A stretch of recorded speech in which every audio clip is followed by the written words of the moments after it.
Every Monday night, you're checking out Breakfast Soup Raw. Enjoy as Don Tony spills the soup about pro wrestling, sports, news, and pop culture. Breakfast Soup Raw. Breakfast Soup Raw. And now, your host, Don Tony.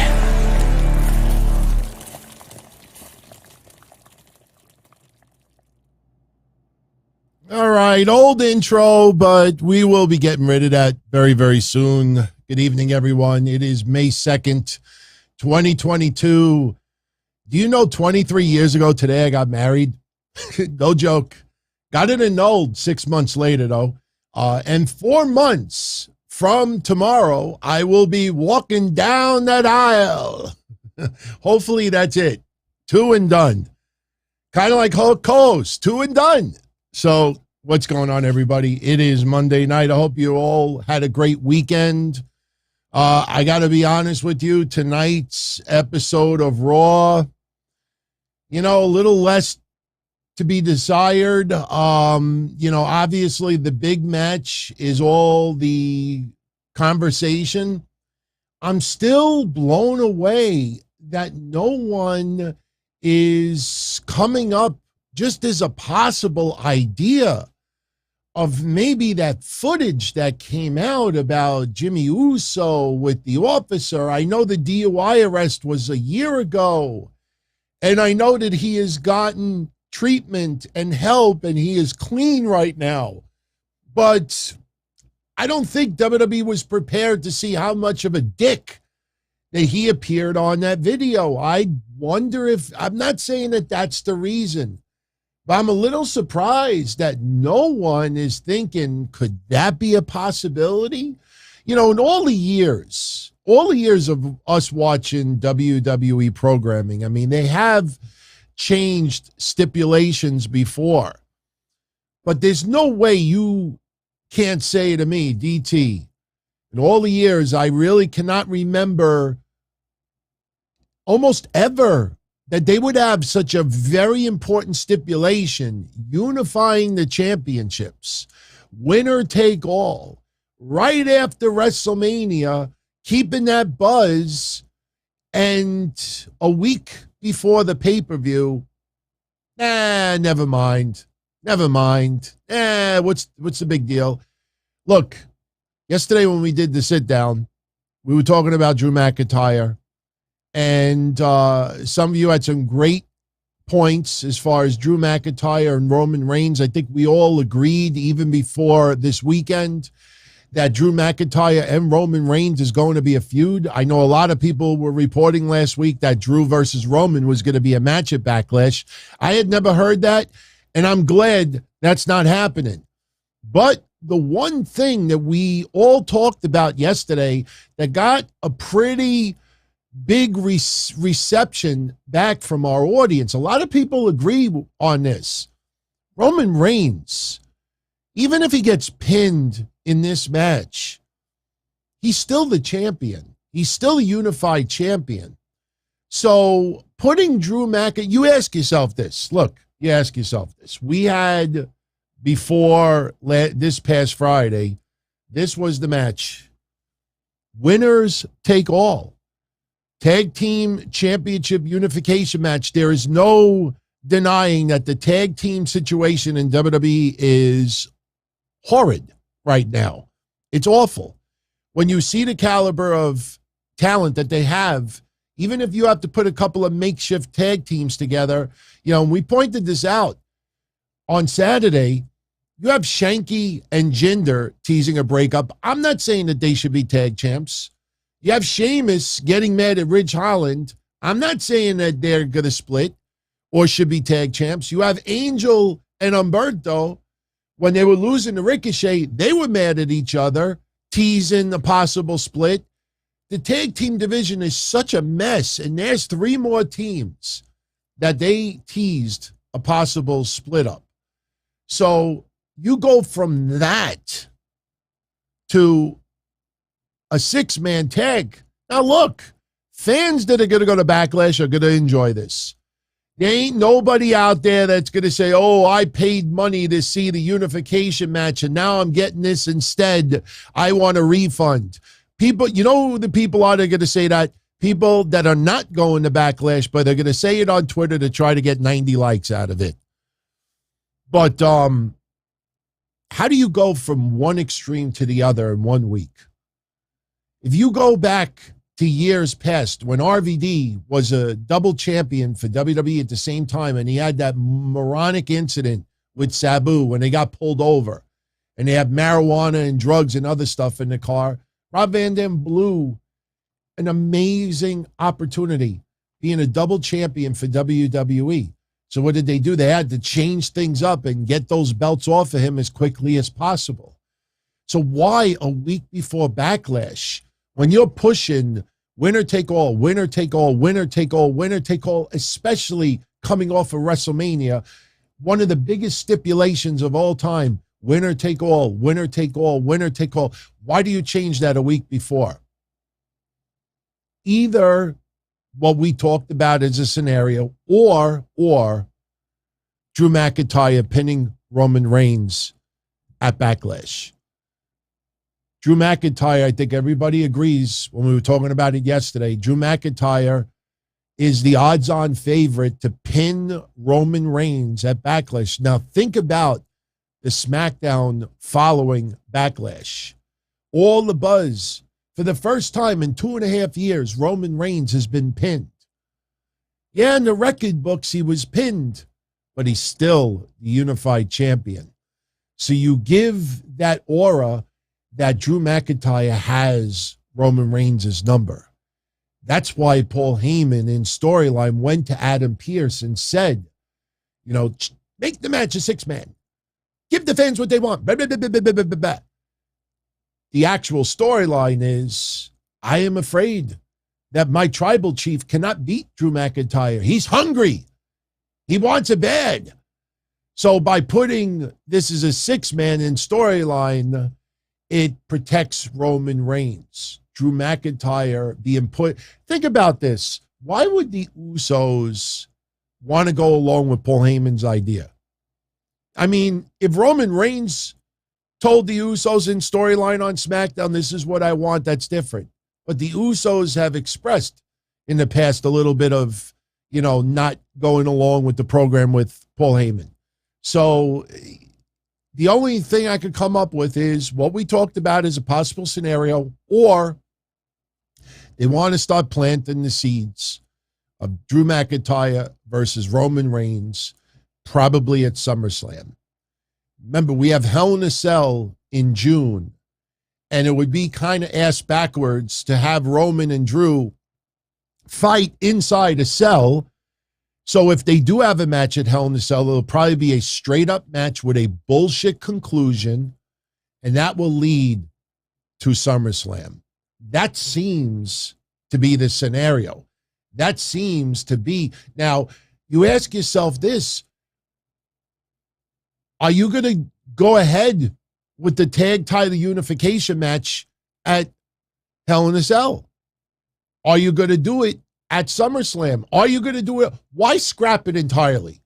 I mean, you know, look, I know there's a lot of people out there that wanted the belts unified more because they want the roster split ended for years, and it's more about them being proven right than anything else.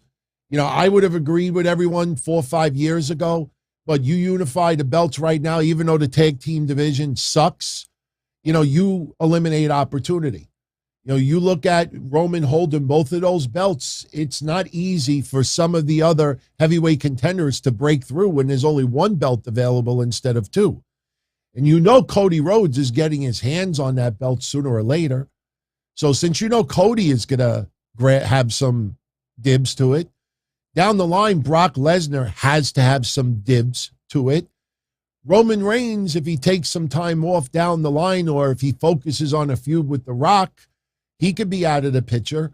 But now you're talking about Cody, possibly Drew McIntyre, and Brock Lesnar all being in contention. That's why you need the two belts to be available instead of one. So, you know, not every title needs to be defended. Mike from New York Austin Theory should not be defending the title at WrestleMania Backlash because, again, what I've said before, think of the name of the premium live event, WrestleMania Backlash. Most of the matches are a backlash from WrestleMania. Sure, Drew and Roman didn't interact at Mania, but the Usos and RK Bro, they have some history leading into this. It's WrestleMania Backlash. Theory was not the United States champion going into Mania or coming out of Mania. Mustafa Ali wasn't even on TV, so there's no reason to have, no, Dream 101, it's not about being owned. No, don't do that. Because a lot of people, look at the name and don't realize that's why they have WrestleMania's name attached to it. They want us to feel like it's the fallout from WrestleMania, hence WrestleMania Backlash. Once you get past this event, now everything is on the table. So, well, anyway, that is my opening impromptu statement. I know you're just kidding, Dream. You'd be surprised how many people would not kid. So before I go any further, I want to give a shout out to Garth. He is in the chat room right now trying to get his mind off of some very sad news. His mom had an asthma attack this morning and she passed away. And Garth is a very, very long time supporter of the show. He's a friend of the show. And believe me, when you have a tragedy happen, I know we go to the shows for an escape. We try to get our minds off of it, try to laugh, try to just, give a little bit of sanity to yourself. So everyone, I know everybody who is live right now, echo what I am saying too. Look, I put my dog down several years ago. A lot of people didn't even know that night, 2 hours later, I was doing a podcast for Monday night. I didn't tell anybody. I eventually did, but I thought doing the show would get my mind off of it for a little while. When my grandmother died in 1991, which the anniversary was last week, she was the one that got me into wrestling, and I was closer to my grandmother than anybody else in my family at the time. When she died, I went to Atlantic City. I went to Atlantic City that night. And I know what some of you are going to say, like, what are you, nuts? You know why I went to Atlantic City? Because I will never make this mistake again. I can't tell you for how many months, maybe a year and a half, my grandmother would say to me, Anthony, when are we going to Atlantic City? No, we'll go soon. When are we going to Atlantic City? Oh, you said that last month. When are we going to Atlantic City? No, we'll go soon. She died. And I had this crazy idea. I'm going to go to Atlantic City and I'm going to win and I'm going to come back with some type of a chip and put it in her coffin. And that's what happened. I went to Atlantic City. I started losing my shirt. I ended up winning some money back and I put a chip in my pocket. And when we went to the funeral, I put it in her coffin. And I said, Nana, we went to Atlantic City. I could keep it together now because it's been a long time. But that is true. That is true. And I always vowed after that, if I promise I'm going to do something with family, I'm not going to keep putting it off because the last thing I want to do is regret not having that opportunity. So, all right. I also want to make a plug. I know some of you out there know Matt Krause as a longtime supporter of the shows. He's been a Patreon in the past as well. Well, Matt Krause has now ventured into podcasting. I know a lot of you out there get the bug, always want to try it out. And I like the name Beyond the Mat with 2 T's because his name is Matt. So if you want to go check him out, he is brand new. He is on YouTube and he's a friend of the family. So be nice because he is just starting. You listen to yours truly 2-3 years into doing hotlines and I was still beyond the goof, horrendously horrid. I listened back. That's why I don't play them all that much. You listen to me in around 2001, 2002. I tell everybody a little quick thing that you do not know. I don't think I have ever said this on the shows before, but you'll get a kick out of it. Do you remember Chaos? Kid Chaos? Chaos, who was in XPW. He was also in that MTV. What was it? What was that that show on MTV? Someone in the chat room bail me out. Oh shit. It was kind of like XPW, but it was, oh my God. Someone in the chat room, please bail me out. Wrestling Society X, thank you, One Fall. Wrestling Society, I know a lot of you know who, I still remember when he got that one match on WWE television. I don't know if it was SmackDown he was on and, he just jobbed out. But you remember Chaos? Okay. When XPW was coming to the Northeast and I was doing some work for XPW, before their first ever show in the Northeast, I interviewed Chaos. And me, remember, this is 2002 now. Now, still, I'm just new with the webcast or doing hotlines and everything. And I'm not good with interviews and I'm not, polished, so to speak, in how I talk and everything. And you ramble and you say, 10,000 times. We were 10 minutes into the interview and I knew deep down inside that I was bombing this interview. We got on the topic of Shawn Michaels, and I have the audio somewhere. We got on the topic of Shawn Michaels, and I started rambling about Shawn Michaels. He hung up the phone. And when I called him back, he says, yeah, I'm going through like a dead zone in California and everything. I'm like, no problem. We'll finish it up another time. And then when I saw him in California, I said, be honest, were you in the dead zone? He's like, no, he says the interview was horrible. I love it. That is true. So believe me, everybody starts somewhere. I'm not saying that Matt sucks, but he's starting out. So check him out. Beyond the Mat. He's on YouTube or a lot of audio platforms as well. All right. Tonight, we have the possible formation of a new women's tag team. I think this actually may come off a lot better than people think. Doudrop and Nikki A.S.H., probably Nikki Cross once again. She's been doing the goofy superhero stuff. We've talked about that many times before. Remember, almost a superhero, almost a crowd reaction. She won earlier today the 24/7 championship, beating Dana Brooke. They had some dumb segment. We'll get into it in a little bit. But she won earlier in the day, and Dana Brooke basically tells Reggie, if you want to bang me and consummate the marriage, you guys better get me a title rematch tonight on Raw. No, Dana Brooke gets the title rematch. I don't know if Reggie got laid as a result, because at the end of the night, Reggie's getting a divorce. We'll put it all together later. But anyway, Dana gets a rematch with Nikki A.S.H. and Dana Brooke wins. So Dana Brooke is once again the 24/7 championship. So later on, we see Nikki A.S.H., A.S.H. in the back, looking a little bit down and dejected. Hand goes on her shoulder, and it's Doudrop. And Doudrop basically says to you, you finished playing games? You got to take it seriously now? And just Nikki looks at her and says, yeah. So I think the superhero thing is going to be bye-bye. Doudrop, Nikki Cross, they let them actually go in the ring. Not bad. Not bad at all. You see the lack of opponents for Sasha Banks and Naomi. I mean, I know Bayley is coming back soon, but all points lead to Bayley coming back as a singles wrestler, not aligning with anybody right off the bat. So you got to have some established, powerful women's tag teams. So that's a tag team to look forward to. Might be good. Mystery Man thinks that Doudrop and Nikki are going to get released. That could happen. It could happen. You got to bring it. You have to bring it. And if you don't bring it, WWE will find you expendable. There's very, very few people.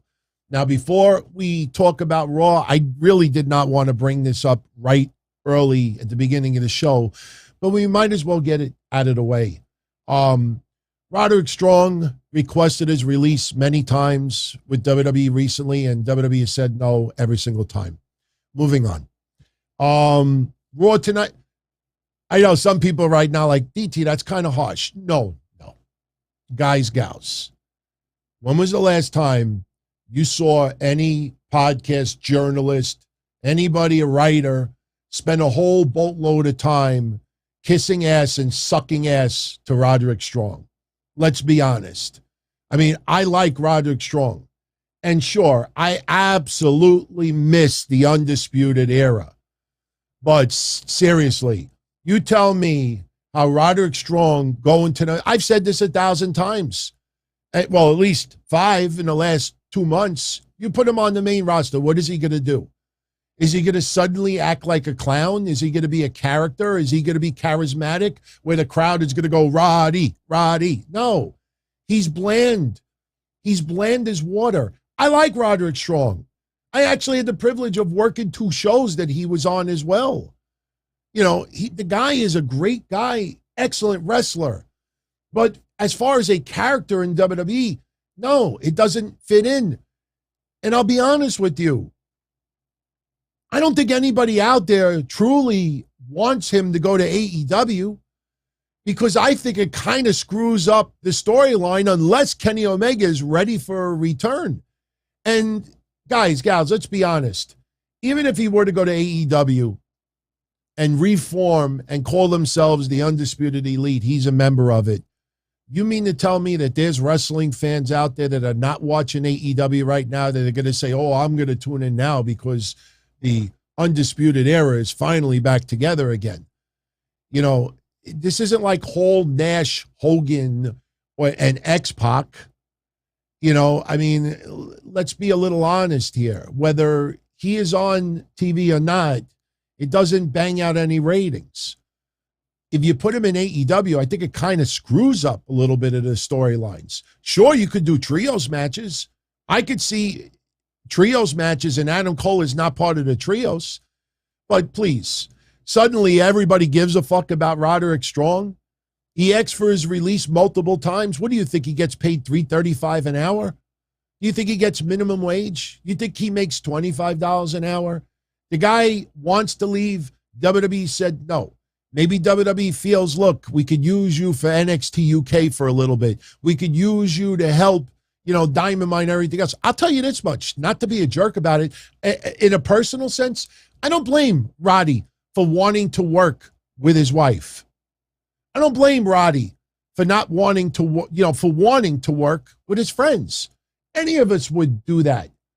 But let's also remember, I mean, he's got a really, the guy is getting paid too much for NXT developmental school standards. Roddy Strong is getting paid a lot more than some of the trainees that you see on TV now. So if anything, Roderick Strong might be a little bit overpaid at the moment. But I'll say this. Imagine how the Creed brothers must feel. Imagine how anybody that is working with Roderick Strong behind the scenes, imagine how they must feel that somebody that they feel is trying to help them and mold them, in the back of their mouth, they're like, please let me out. Please let me out. Please let me out. Please let me out of my contract. You know, do you want to work with somebody like that? I wouldn't. You know, so Roddy misses, you know, what's going down with the Undisputed Elite. I don't blame him. But again, and I say this for the 1,000th time, every single person that signs with WWE knows what they're getting themselves into. I guarantee you when Roderick Strong first went into WWE, I'm sure in the discussions, they didn't say, we're going to have the Undisputed Era and you're going to be with all of these people, this and that. Wasn't he with oh, what the hell was the tag team? Oh, crap. What was that tag team with, oh, shit. I can't remember. Crap. You know what I'm talking about. The ones who were managed by Drake Maverick. I can't remember their names right now. It's like 3 letters. It's A something. I can't remember. But wasn't he like aligned with them also? I think he, at some point, AOP. Thank you, SoFly. It's late. AOP. You know, I mean, it ended up having a good group, but that's gone. That's over and done with. I want some of that. Well, live out the rest of your contract. And look, maybe WWE does release him now. Maybe a couple of months ago, WWE was not looking to make a surge of NXT releases yet. They do want some veteran talent to help the stars of tomorrow.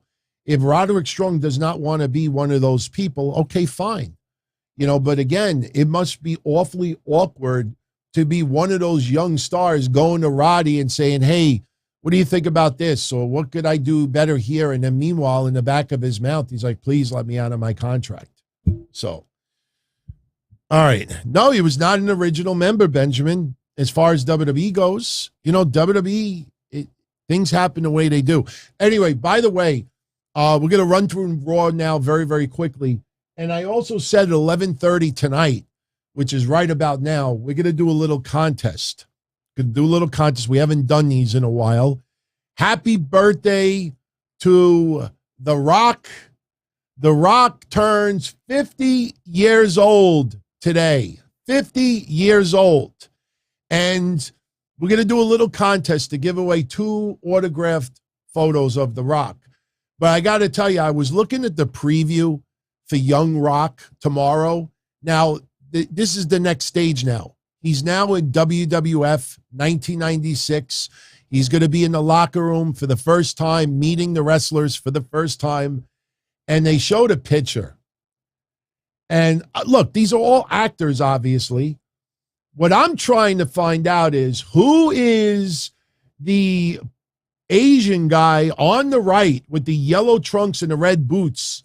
I hope that's not Aldo Montoya, because Aldo Montoya was not Asian. But what also makes me laugh is the 2 on the left. First of all, I know some of you may say, hey, that looks like a young Dick Murdoch. That's supposed to be the ringmaster, Steve Austin. The person all the way on the left sitting down, the ringmaster, Steve Austin. But for me, even worse, The Undertaker is like 6'1". I mean, if you actually look when you see him, if you watch Young Rock tomorrow, I mean, some of the characters they chose, man, I don't know. I don't know. But these are the guys, and that's supposed to be Hunter Hearst Helmsley. Isn't it interesting, guys? Isn't it interesting? For anybody that was watching WWE in 1996, 95, you go back with me to 95, 96, and you know damn well that Hunter Hearst Helmsley was a young star on the rise, but he was not the focal point of anything. When you hear people now today saying they always knew that he was going to be a mega star, no fucking way. There is no way in 1995, 1996 that people forecasted that Hunter Hearst Helmsley, from Connecticut, was going to be a mega future Hall of Famer of tomorrow. But you look at this, he's got the biggest presence of them all. The Undertaker looks like a dunce standing in the corner. He's hiding behind the ringmaster. So, anyway. That's Young Rock for tomorrow. But anyway, I got a couple of these autographed promo photos of Young Rock. And we're going to give 2 of them away tonight. And we'll do it how we always do. Very simple. Guess the Raw rating contest. Now, let's do it now. Let's get it out of the way. So for everyone out there who is live, do not type in the chat room just yet. But what you're going to do is when I actually type the word now for about 60 seconds, I don't even think you need that long. You predict what you think Raw's rating is going to be from tonight. Now, let's look at the ratings for this week so you could see what Raw was last week. SmackDown from Friday did 1,953,000, which was pretty much the same as last week. Rampage, horrendous. I don't even think it was 518. I think it dropped down into the 4s. Impact Wrestling is down to 107. Dynamite dipped 10% to 921. NXT with a very small increase to 577. And last week's Raw did 1,613,000. So now you have the base point for last week, 1,613,000. So all you have to do is when I say now, you go in the chat room and you just put what you think the Raw rating for tonight is going to be. If you type more than one rating, I'm going to take your first one. If you delete yours, then it's obviously void. Your entries, doesn't matter how many times you type. And pay attention to what others are writing in the chat, because if someone else writes 1,636,000 and you write 1,636,000 also, yeah, both of you would get a photo. But if three of you pick the same rating, the first two who got it right are going to win the prize. So don't type it yet. I didn't say now. So what you should do is you should type your rating in the chat box, but don't hit enter yet. And we only need about 30 seconds for the contest. I don't think anybody types like this. Get your rating ready. And I'm going to put now, and then just type what you think the rating is going to be. Tomorrow, around 4 p.m. Eastern, we will see what the rating is. And I will take the first two that are closest to that rating, and you win each one of these autographed Young Rock promo photos. So, ready? Go. Anything below the now is in the contest. You do it now. Do it now. You got about 30 to 40 seconds because we want to cover Raw. We want to do predictions and preview for NXT Spring Breakin' and a little Dynamite, a little programming note about Rampage. Allows me to take a sip. Man, Rampage this Friday, 5:30 Eastern. What the hell is that? I was told from somebody within AEW that Rampage was going to be 6 o'clock this Friday. And depending on what teams advance in the playoffs, it'll be 6 o'clock next week or 7 o'clock, possibly. Not only is it not 6:30 this week, it's 6 o'clock, it's 5:30.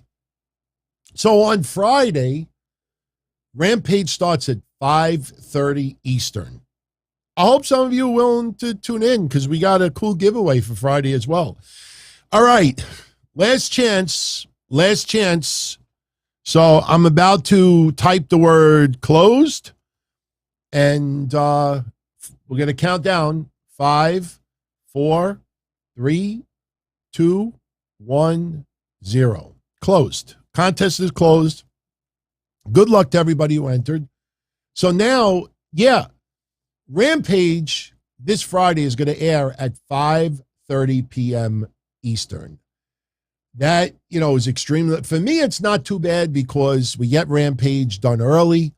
So, after SmackDown is over. Now, if you're interested and you're going to be around on 5:30 on Friday, I am going to be giving away 6 of these CM Punk AEW Topps cards, 6 of them. Each person will win one. There'll be 6 winners. We will pick them at random on Friday. Maybe we'll do a live contest, but 6 people Friday that are going to be part of the watch party are going to win the CM Punk AEW. And I, as I said a couple of days ago, I'm shocked that card is still worth what it is on eBay. I know there was very limited that were made, but I thought by now that value would have dropped significantly. No, people are selling them as much as $60 still. I'm like, whoa, that's kind of, I have 50 of them still, maybe even a little more. So, no, I will not be doing a watch party for my wedding. So, all right. So if you tune in, and tomorrow, we're going to give away a couple of prizes as well for NXT. But before we do that, let's talk a little bit about Raw. Getting my notes prepared. First off, guys, did you even realize, was it even hyped up this week that tonight was Seth Rollins Appreciation Night? I mean, last week was Randy Orton Appreciation Night, celebrating 20 years of Randy Orton's career. But tonight was Seth Rollins Appreciation Night. I didn't even know until literally the commercial before Seth Rollins came out. I'm like, this really didn't amount to much of anything.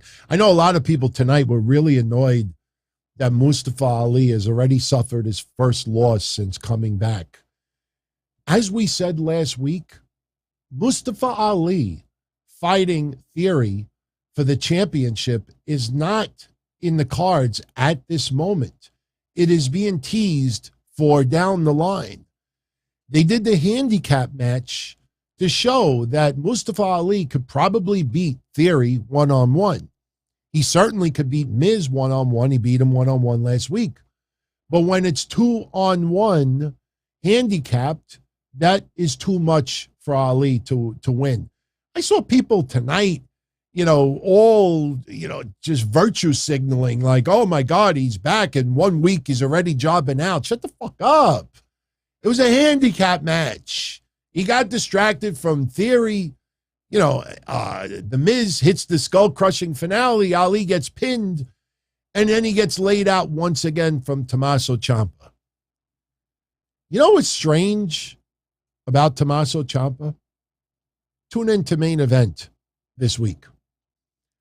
Last week, Ciampa laid out Mustafa Ali. This week, Ciampa laid out Mustafa Ali, acting like a heel.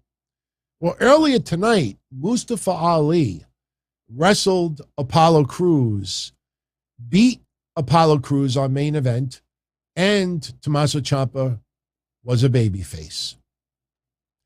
So you have Ciampa doing heel things on Raw, but is acting like a babyface on Main Event.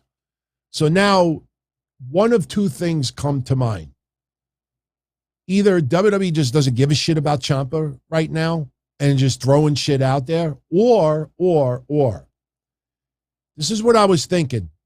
I'm not saying it's going to be good. Please, I'm not saying it's going to be good, but I have a feeling they could go in this direction. For last week and this week, you heard the commentator say, why did Ciampa do this? What's the meaning behind this? Does Ciampa just like whiny bitches that run the Twitter? Is there something about Ali that Ciampa doesn't like? The fact that they're saying, why is he doing this? Why is he doing it? There's no history. There's no Easter eggs. I don't think there's going to be footage of them in a camp 10 years ago. I'm wondering if they do something where Ciampa confronts Mustafa Ali on Raw, maybe next week, and tells him, you got to be tougher. You got to be this, you got to be that, like trying to knock some sense into him, being like, where's that hungry Mustafa? I want to fight the things. I want to do this. That's the only logical scenario I could come up with, that maybe Ciampa actually likes Mustafa Ali, but he's trying to knock some sense into him, like, no, go for it, grab it, take what you want. Again, I'm not saying I like it, but I'm trying to make sense of why Ciampa is doing shit as a heel on Raw, and then an hour earlier for a Main Event taping, he's acting like a babyface. I don't know. Benjamin says it's interesting. Well, that's what I'm here for. I try to think outside the box. Hey, thinking outside the box 3 or 4 weeks ago nailed me a 50 spot tonight from Mikey Ravello. He says, hey, Don Tony, a little something for nailing it weeks ago about Finn Balor making a save for AJ Styles against Edge and Damian Priest. If you get the second part of Balor turning on AJ, I guess right, you get another 50. All right. Anybody that tunes into my shows 3 weeks ago when Finn Balor lost the championship and Damian Priest aligned with Edge, you remember me saying that I think Finn Balor should turn and join up with Edge's group. And I even made a scenario that Edge and Damian Priest would beat down AJ Styles. Finn Balor would come to the rescue, come to the save of AJ Styles. And I even said maybe they'll do a match on Raw of Edge and Damian Priest versus AJ Styles and Finn Balor. And then Finn Balor turns on AJ Styles, joins up with Edge and Damian Priest. I know I brought this up probably 3 weeks in a row. So tonight on Raw, we kind of got that. Now, yes, I'm going a little out of place tonight, but that's okay. We're just doing an overview of Raw. I'm not supposed to be a synopsis where every little detail's in order. But here's what went down today. Some of it was awful. AJ Styles is being interviewed in the back. And there's a stipulation for tonight's match between AJ Styles and Damian Priest. If Damian Priest loses against AJ Styles, then Damian Priest is banned from ringside on Sunday at WrestleMania Backlash in the match between AJ and Edge. Damian Priest is banned from ringside. That's if Damian Priest loses. What happens if AJ Styles loses? And I actually had to rewind it twice. I'm not kidding you. Because when I heard it the first time, I was like, come again? And I rewound it a second time, and I said, wait, this can't be it. AJ Styles says stipulation, if Damian Priest loses, he's barred from ringside. But if Damian Priest wins, then AJ Styles has an uphill battle on Sunday. The fuck is that? What is that? The stipulation, if Damian loses, he's barred. But what if he wins? Well, then I have an uphill battle. That was just awful. It was awful. Why would Damian Priest and Edge go along with that? Well, sir, I guess you're going to have an uphill battle. Awful. So they have the match. AJ Styles wins. Damian Priest is barred from ringside Sunday. Finn Balor is not.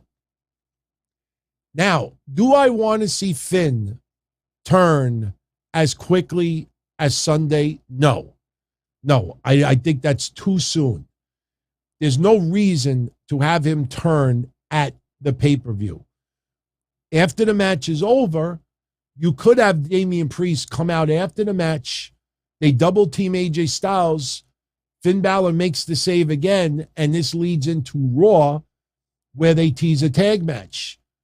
But as I said 3 or 4 weeks ago, I think the storyline should be Finn comes to the save of AJ, sets up the tag match. Finn turns on AJ ultimately. Finn joins up with Edge and Damian Priest. AJ and Damian Priest would be an awesome tag team. Damian Priest and Finn Balor would be an awesome tag team. Finn Balor would have a new crop of opponents from Riddle to Orton to others. And we see a side of Finn Balor we really have not seen in WWE. So we will see what happens. But Mikey, get that other 50 ready. I think you're going to have to pay the piper soon enough. Mike says that WWE is not that smart. I don't know. We will see. But the first, if they're going this route, the first stage is set. Finn Balor now in the picture. Where does it go from here? I'm looking forward to it. All right. The opening of Raw tonight, we talked about it at the beginning of this show. They are still, as of right now, going with the 6-man tag match for Sunday. If you pay close attention to social media, there's not the uproar that you think that there is, that it was changed to a 6-man. I know a lot of the bigger voices out there are, the megaphones for others. But if you look at the casual wrestling fan, they're still seeing Roman Reigns wrestle on Sunday. Drew McIntyre is much more over than people realize. He's wrestling on Sunday. RK Bro and the Usos are still wrestling on Sunday. So they're still getting all of the stars. Not everybody wanted those titles to be unified, but it is really strange that a week before they just decide to change it up this drastically. And tonight, really, you had Roman, the Usos, and Paul Heyman open up Raw. And soon as Roman asks Greensboro to acknowledge him, North Carolina, the Usos are greeted with stereo RKOs. They are laid out. Next thing you know, Drew McIntyre comes out as well, and they clean house. Now, you kind of feel like, okay, is this leading to a match to close out Raw tonight? No, that was it. They did the opening segment, done. To be continued on Friday. That's how they left it off. Now, I'll leave you with this for now about this. I know we talked earlier about this, but I'll leave you with this. Think back to 3 weeks ago when Roman Reigns cut the promo on SmackDown and said the bloodline wants all the gold. Remember that? Why would suddenly the bloodline not want all the gold anymore? I get it. In storyline, Roman Reigns does not want to put up his titles on the line. They're going to have to do something on Friday.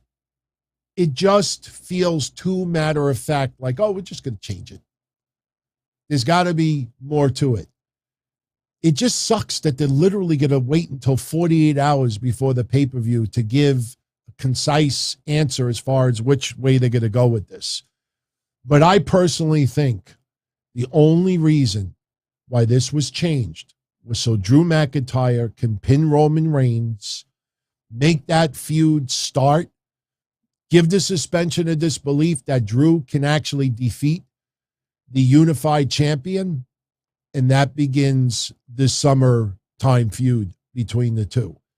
Brock Lesnar is going to have to return soon. He is still under contract. Brock Lesnar is not done. He's going to have to come back soon. Does he get involved with this in some capacity? Does he cause somebody to win or lose? When does The Rock get back into the picture? You know, maybe Survivor Series? You wait all the way to the Royal Rumble? I don't know. Have a good night, John Vickers. So now we get a lot of segments taped from earlier in the day. You had Ezekiel hanging out with the Street Profits. They give him a cup. Ezekiel apparently doesn't like what he's drinking. Either it tastes like shit or was very much filled with alcohol. Then you see Kevin Owens and Alpha Academy coming in. Shoosh! Shoosh! Chad Gable's talking about the lie detector test, that it can be manipulated from only someone who is maniacal, and Kevin Owens still beating that dead horse. No match between Kevin Owens and Ezekiel at WrestleMania Backlash. I know what I said earlier. They weren't part of WrestleMania, but it just feels like, why are they pushing this so hard and then they're not leading to anything? I don't think they're going to hold off telling the sell. But what ends up happening is there's a challenge issued, and we are going to have the Street Profits and Ezekiel take on Alpha Academy and Kevin Owens. And sure enough, we get the match right after. Ezekiel getting tremendously over by the crowd. We want Zeke chance. They wanted him in the ring. Unfortunately, he was the one to get the loss. He gets fruit rolled up. He gets the fruit roll up done to him by Chad Gable. Alpha Academy and Kevin Owens wins.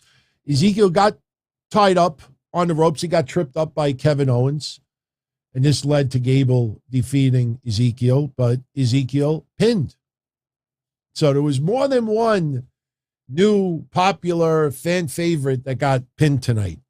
Yes, King of Games, I agree. If you're enjoying tonight's show, take a moment and hit that like button. It actually helps more than you know, and it costs nothing. AJ Styles comes out, announces the very dopey stipulation, defeats Damian Priest. After the match is over, Damian Priest and Edge giving a beat down to AJ Styles. Edge really funny on the mic prior to the match, putting down North Carolina, putting down AJ Styles. It's going to be AJ Styles' Judgment Day. At Backlash, they beat down AJ. Finn makes the save, and we go to commercial.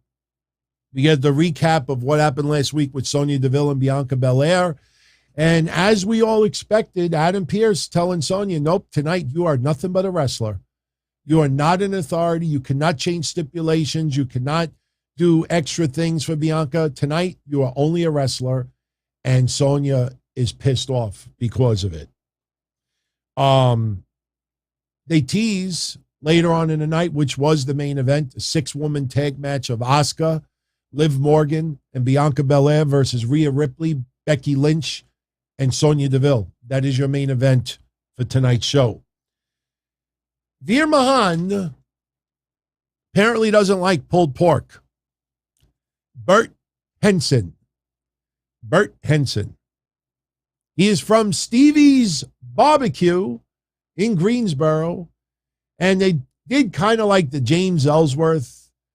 Byron's interviewing him before the match. This is what I dreamed about, and I'm going to fight, and I'm going to do what I can.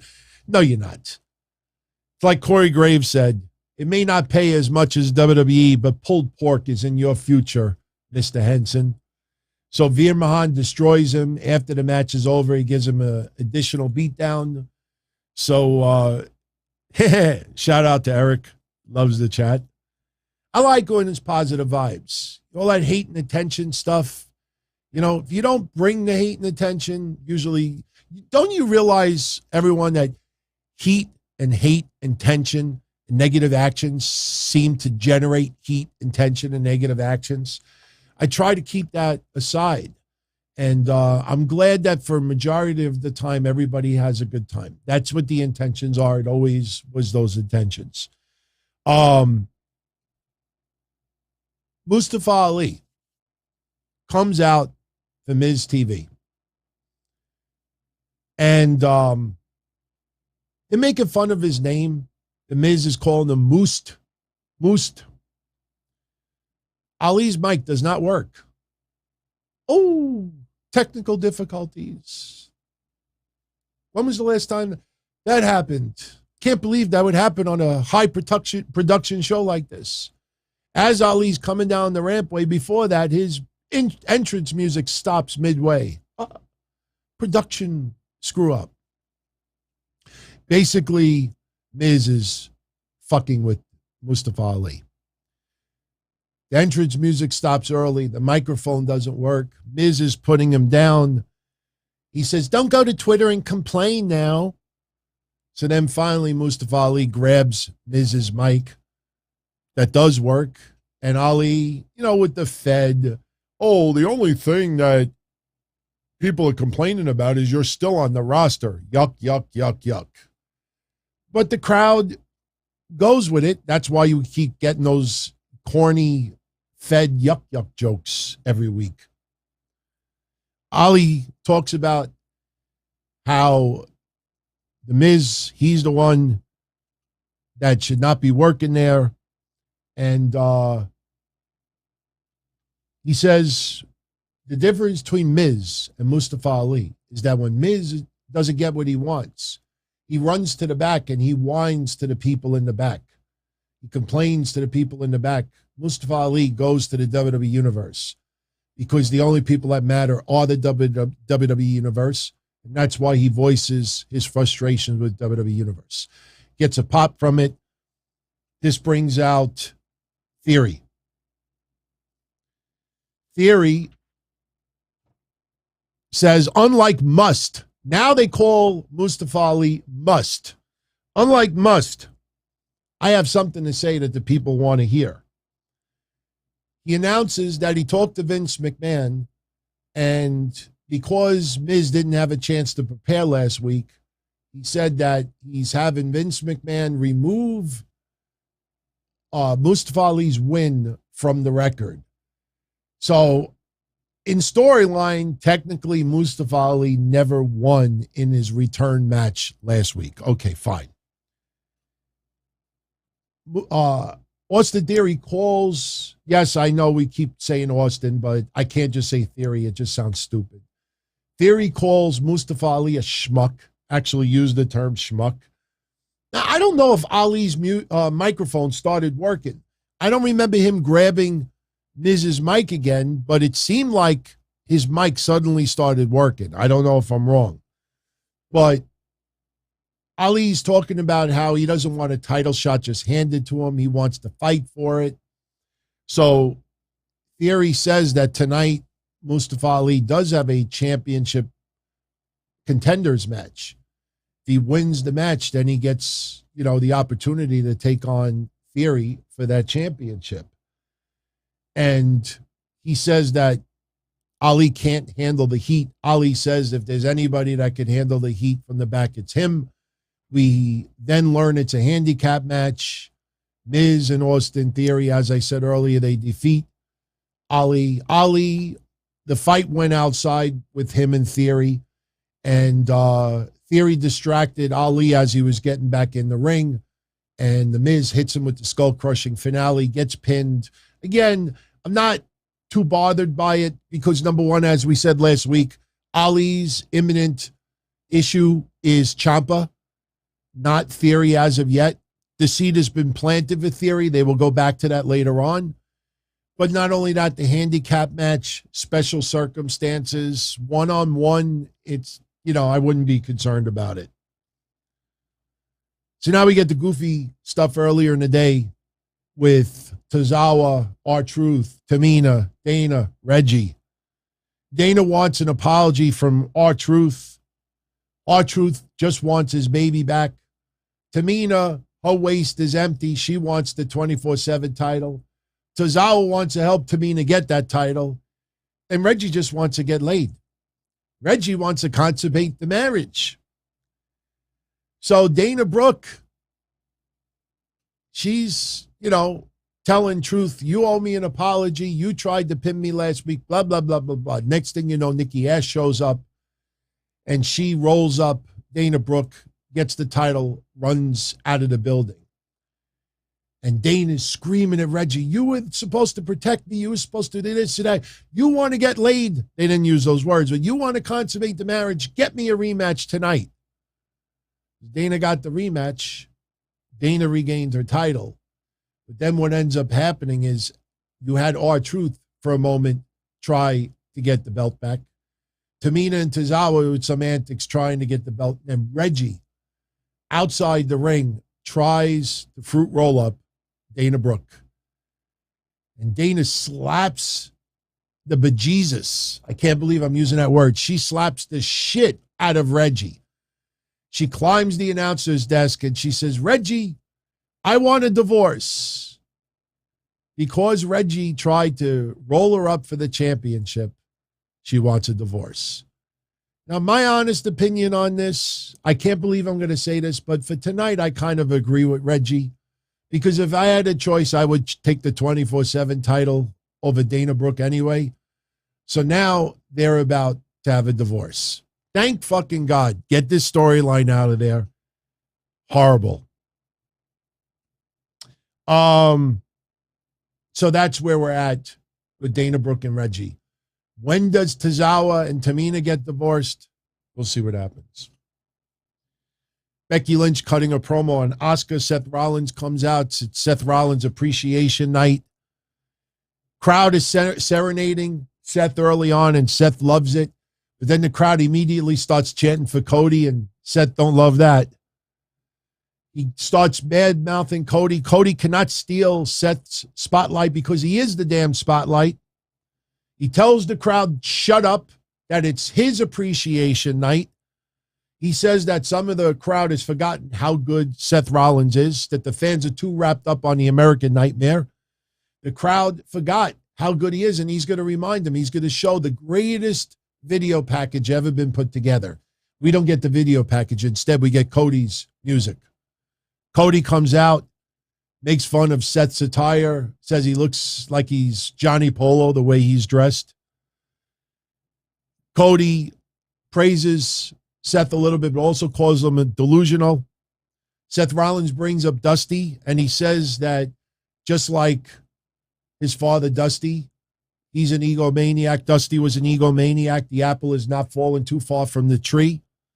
Dusty was delusional, just like Cody is. And the fact is, Dusty always wanted to become WWE champion, but he was not good enough. And just like his father, as long as Seth is in WWE, Cody is not good enough either. And this leads to a tremendous brawl. Cody hits the Cody cutter onto Seth. He rolls out of the ring, and then Cody throws Seth Rollins' jacket into the crowd. I don't know if Seth was able to retrieve it afterwards, maybe a little trade. I don't know. But Cody tremendously over in North Carolina.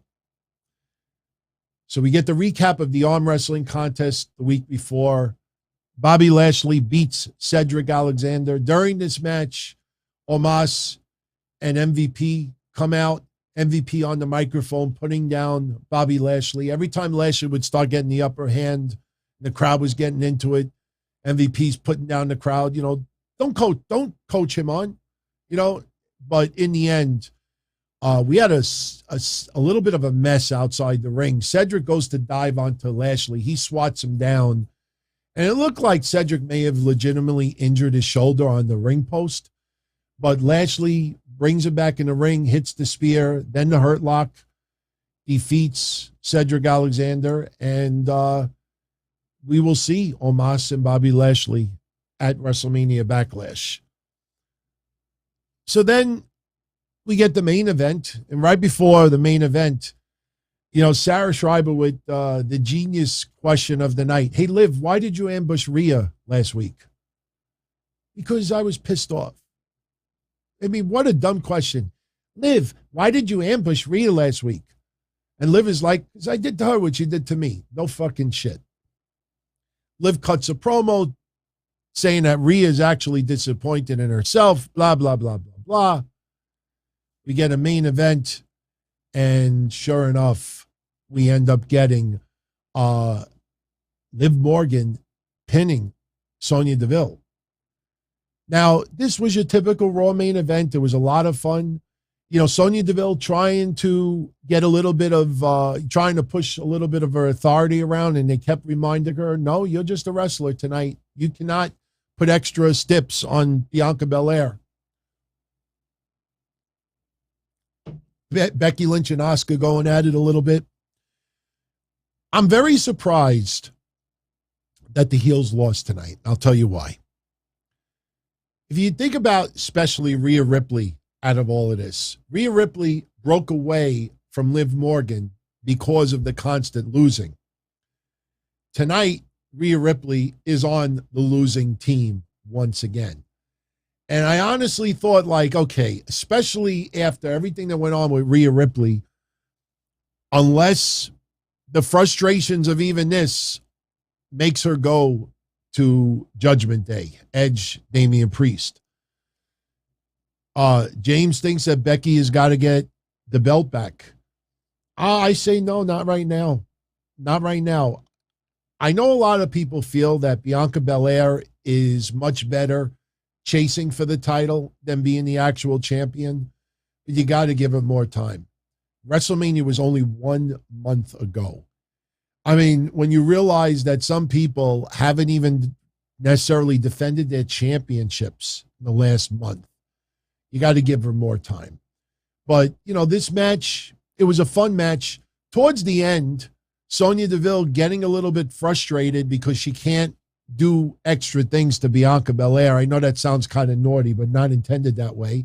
And then she gets her eye off the ball. Liv Morgan capitalizes. Liv Morgan gets the pin. I was shocked. I mean, of course, in storyline, Sonya Deville eating the pin, you know, kind of makes sense. But the flip side of it, I don't know. I think if there was ever a time to have the heels get a win, I'm not saying that Bianca needed to be pinned, but especially with Rhea Ripley, you know, why would she be fine with the fact that her teammate just got pinned? So, but it was okay. I mean, the problem for me is that once you put that out there of a magnitude of proportions that the tag titles are going to be unified, and you think about, again, Roman's promo, the Bloodlines wants all the gold. And then suddenly it's like, no, never mind. Like Drew McIntyre, see, this is what people need to remember. If you think back even before this, Drew McIntyre for the last couple of weeks was not an issue with Roman Reigns. So it's not like Drew came out first and then Roman got a little concerned and Paul Heyman got a little concerned and decided, why would the bloodline be concerned about the Usos tag titles if Drew McIntyre were to come out there? Roman's title was not on the line. So even if Drew McIntyre came out there and did what he did, Roman's title was not on the line.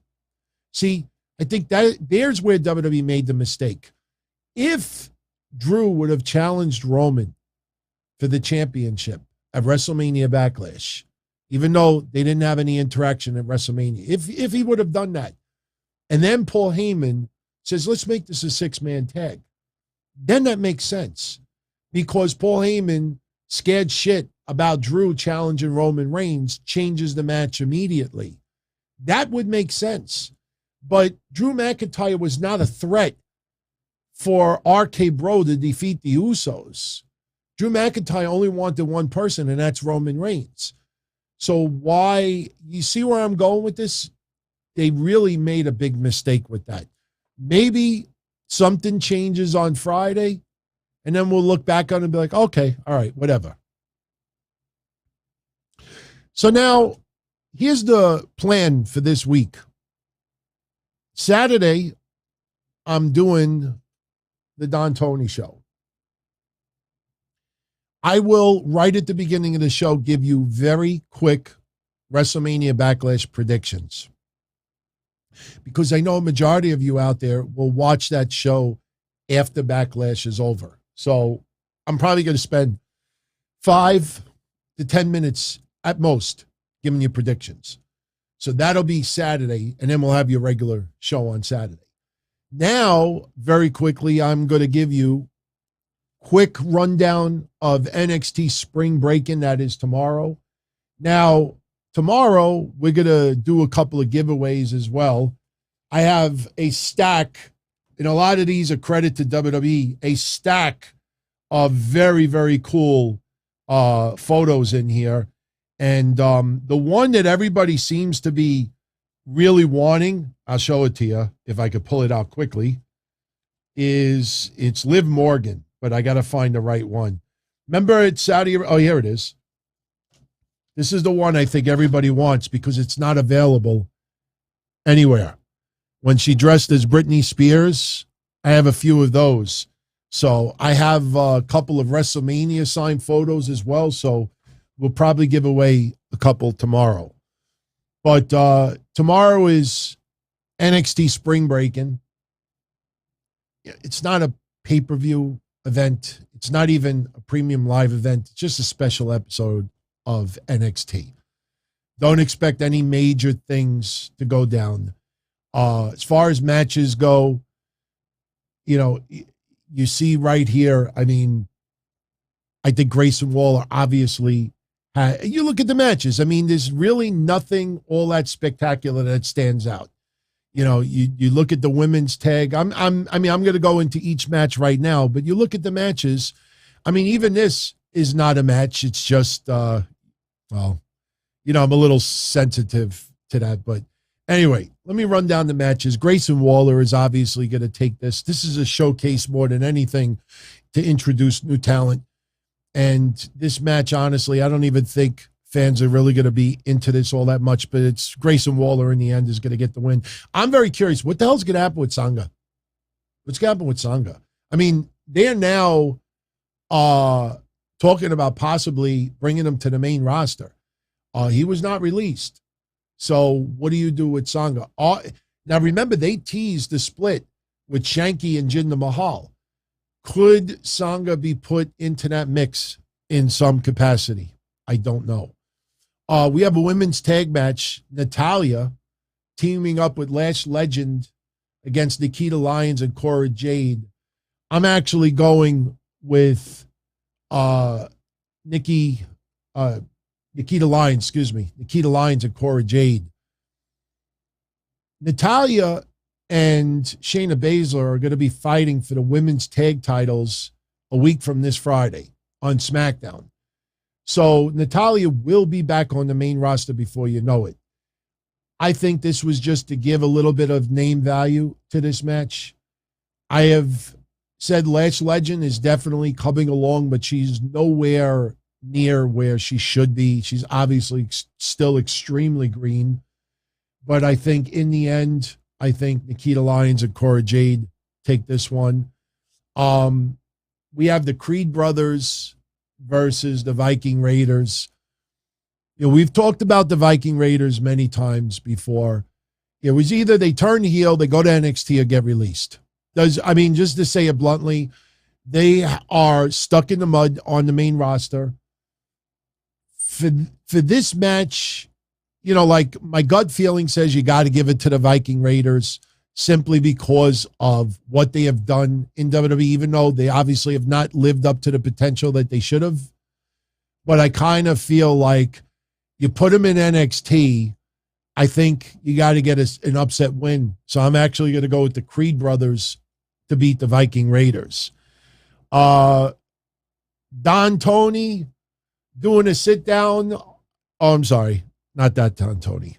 This Don Tony. Unbelievable, everyone. I know we can laugh at it and chuckle at it. First it was the Don. Now he's doing a sit down. Gifa. What is going on here? This is going to be corny. It's going to be stupid. It's going to set up a 6-man tag for the following week. Tony D'Angelo and his 2 cronies, his numbnuts, are going to take on Legado del Fantasma. That's where this is going. It's going to lead to a 6-man tag, whatever. I hope it's good, but I'm not holding my breath. Guys, gals, this is not a ladder match. I don't know. I listened to last week's show. I did not say ladder match, but I saw a lot of people commenting about this as a ladder match. It is not. It is Cameron Grimes defending the North American Championship against Carmelo Hayes and Solo Sikoa. Especially with this backstory with Cameron Grimes, I don't think you take the title off of him this quickly. I would love to see Solo Sikoa get a little bit of a run with that belt. Carmelo Hayes has already proved himself. At Carmelo Hayes, he is close to going to that main roster. No rush needed, but that guy is going to be the next one. You could see it. I think you have Cameron Grimes retain the championship. Although I would love to see Solo Sikoa get it. And thank you, Devin, for the kind words. And your main event, it'll be Braun Breaker taking on Joe Gacy. Now, if you did not check out my show on Saturday, when I go like this, there'll be a link. We got into all the releases from Dexter Lumis, to Dakota Kai down the list. We talked about every single one, who really should have been released, who should not, who requested their, not their release, but they refused to sign new deals. Some were surprises, obviously. But as I said on Saturday, we should have seen this coming with Harland, because for the last 2 weeks, he was not alongside Joe Gacy. No mention of Harland as well. So I kind of blame myself also. 2 weeks ago, we should have said, hey, wait a minute. Where's Harland? They're not even mentioning him. And now he's obviously gone. Gone for now. But there is no way that Braun Breaker is losing this championship to Joe Gacy. They're not going to start playing hot potato with this NXT championship. They did at WrestleMania time, because the storyline more was, Braun Breaker, learning, Dolph Ziggler getting an opportunity, stealing an opportunity, and Braun Breaker getting it back. Braun Breaker is going to retain that title. It's not beating Joe Gacy. So that is your card. So again, it's just a regular NXT episode with a little, spring theme to it. I can't complain. Now, WrestleMania Backlash is this Sunday. I will be here Sunday night, immediately following the event, pay-per-view, premium live event, whatever you want to call it. I will be here giving you my recap, review, thoughts. I think it's going to be pretty good. I'm telling you, I'm with everyone out there that feels that Ronda Rousey and Charlotte Flair's feud so far has been very underwhelming. I am confident that as time goes by, Ronda Rousey will get it back in the promo department. If people go back to when Ronda Rousey first debuted on a regular basis for WWE, she was just as horrid on the mic. As time went on, she started to find her groove a little bit. I think that comes back as well. The I Quit match is something similar to what should have happened at WrestleMania. WrestleMania should not have just been a regular one-on-one match. It should have been street fight, no DQ, I Quit, falls count anywhere, whatever you want to choose. Because I still say it to this day, that Survivor Series match that Ronda Rousey and Charlotte Flair had is one of the greatest matches in women's wrestling in the last 10, 15 years that nobody talks about. I'm not saying it's the greatest, but I will tell you this much. I love that match a hell of a lot more than Thunder Rosa versus Britt Baker when they had their hardcore match. And the only reason why I say that is because Ronda Rousey and Charlotte Flair, there was a much deeper storyline with that. Don't get me wrong. Thunder Rosa and Britt Baker tore the house down. We weren't expecting that. But for me, if you go back and you watch that match and look at all the Singapore cane shots to the face that Ronda Rousey took, to me, it felt like that night Ronda Rousey earned her stripes. So if you've never seen that match or you haven't watched it since it happened, it's worth going back and revisiting it. It's really that good. So Wednesday, this is what we have, the lineup for AEW. We have Chris Jericho taking on Santana. Deonna Purrazzo and Mercedes Martinez, they are going to have a champion versus champion match. Deonna Purrazzo is the Ring of Honor Women's Champion.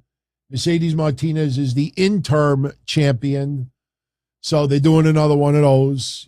Again, I don't mind Ring of Honor being featured on occasion, but it seems like every week they're trying to put a high-profile Ring of Honor match. There's a reason why Ring of Honor did shit ratings when it was on, TV for several years. When it was on, I think the same night as Impact and others. I mean, sure, the roster is a little bit different, but, you look at Ring of Honor's history outside of WrestleMania weekends, they're not a huge draw. And listen, I have nothing against the people that are wrestling for Ring of Honor, but everybody knows right now it is just a name only. You start returning to TV, you start touring, and then people will start putting some, investment into it. But just because you own a promotion and you start putting those titles on the line, Deonna Purrazzo admitted last week, she's like, I don't know if I'm going to wrestle for AEW after this. So right now the titles are being defended in name only. It's going to be cool to see Deonna Purrazzo on the card, but in the end, who's going to stick around? So, and if Mercedes Martinez ends up getting it, especially since she does have a contract with AEW, I don't know what that does as far as the Ring of Honor titles in the future. The Butcher, the Blade, and Angelico versus the Blackpool Combat Club. Oh, gee, I wonder who's going to pin who. It's probably going to be Utah pinning Angelico. And I like Utah, but again, I don't know. For me, it's almost like Maven with Evolution. Can't force it. I mean, the AEW fans like Utah, and Utah's talented, but I don't know. I don't know how I feel about it. Wardlow is taking on W. Morrissey, who you also know as Big Cass. It's going to be the same thing like Eric Redbeard. W. Morrissey's going to show up. He's going to lose to Wardlow, and we move on. And I'm sorry if anybody gets mad at me for saying this, but I brought it up the other day just in passing, and I had a lot of people respond to it. MJF picking these opponents for Wardlow, it feels like the exact same shit that he did with Chris Jericho. Remember when he had Jericho fight Gage and he had Jericho fight Hoovy? He had Jericho. It feels like the same shit again. I don't know. Jeff Hardy versus Bobby Fish. The winner of that match will qualify for the Owen Hart Memorial Cup tournament. And that is your lineup advertised. Interesting that Rampage's rating went down as far as it did. It was like, I think it was like mid-4s. And I still remember the tweet that Tony Khan wrote on Friday. And I know Tony Khan means well, but if anybody goes back and looks at his Twitter on Friday, he said that he truly felt that Friday's hour of Rampage is one of the greatest hours of wrestling they've ever put on. You know, you keep putting that out there, the greatest, and the numbers are not reflecting it. You know, he revealed, and I'm not, please, I don't want anybody to get offended by this. He revealed on Friday that Samoa Joe versus Trent was another fantasy match of his. Tony Khan, stop booking shit to pleasure yourself. I don't care how much he fantasizes. Let them wrestle in your living room. Let them wrestle in your bedroom. But stop putting matches assuming that everybody else, because they're a fan of AEW, because they're fantasy matches of yours and you always wanted to see it, that means, oh my God, if it's good enough for Tony, it's good enough for me. Man's got to learn, man. He's got to learn. We did not give a shit about Samoa Joe versus Trent all that much. It was a fun match, but it was like, I don't even think that would have aired in NXT all that much, but it's a fantasy match for him. And again, look at the tweet. I'm not making it up. I'm not a bot. I'm not exaggerating. He actually said last Friday's right. He wanted everybody to tune in. He truly felt that Rampage's hour Friday was one of the greatest hours of wrestling they ever put on. Sir, if that's one of the greatest hours of wrestling that you've ever put on, Daddy, you better call your son and give him a little bit of a reality check there. No, it wasn't. It wasn't even close. So, all right. We're in an hour and 22 minutes. I think we are going to wrap it up. Once again, happy birthday to The Rock, who turned 50 today. And yes, it is Pat McAfee's birthday as well. Kind of felt bad for Pat. Everybody was focused on The Rock today, even though it's Pat McAfee's birthday too. We're looking at a little bit of The Rock's resume on the screen. 10-time world champion, 2-time Intercontinental champion, Royal Rumble winner, owner of the XFL, third-generation superstar, WrestleMania wins over Cena, Hogan, and Austin. $10.5 billion of revenue in his movies worldwide. And it goes on and on and on. We don't need to put The Rock over. He does a damn good job himself. 50 years old, man. 50 years old. Time is starting to fly, man. Just like this.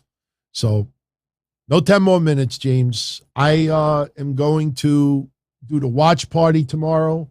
We'll give away a couple of things. We'll watch a little bit of NXT Spring Breakin'. Wednesday Night Dynamite. I believe it's going to return next week. I think we're looking at next week at returning. I have enjoyed, having a little extra day off during the week, but I do feel like there's enough to talk about live on Wednesday night. And, we'll see. But as of right now, I'm leaning towards it returning next week. But as far as YouTube goes, I will be back on Thursday for the Don Tony Show. If you're a member of our Patreon family, I will be doing a Patreon show this Wednesday if you would like to be part of it. I will send the DMs out to the Hall of Famers, VIPers, and everyone else. And remember, if you're an elite channel member here, La Nostra Familia, you get that Patreon show that I do weekly as well. And again, for some patrons out there that were angry early on, why are they getting our Patreon show? Well, because they get ad-free episodes of everything we do here. It's only fair, right? Plus, let's be honest, La Nostra Familia here is only about 30 people strong. So it's not like there's thousands of people tuning into that show. But if you're an elite channel member here, you get that show too. So everyone, again, I know I ask and most don't do it, but if you enjoyed tonight's episode, take a moment, hit that like button.